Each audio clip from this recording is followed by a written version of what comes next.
ليش هيك دكتور قاعد فوق؟ لأنه دارس بالتعليم العالي ومثل ما شايف اخذ الشهادات العليا. المهم انت ليش جاي يعني؟ لأنه جاي أنا وصاحبي لأنه بدي أكشف، لأنه صار معي آخر فترة ضعف نظر. مين قال أنا معي ضعف نظر؟ على فكرة أنا نظري كويس. انا واقف هون على فكرة. على فكرة أنا نظري كويس. انا واقف وراك. على فكرة خلصونا، أنا مالي فاضي هالكلام، أنا مستعجل، ما شايفين الزحمة اللي وراكم؟ عادي تعطوني 5. لا المهم انا راح اعمل لك اختبار نظر على السريع عشان اشوف اذا نظرك سليم ولا محمد.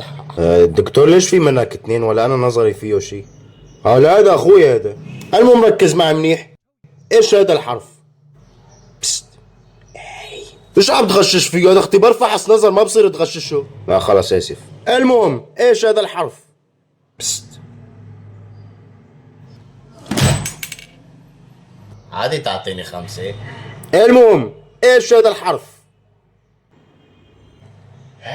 حرف السي، هذا حرف السي.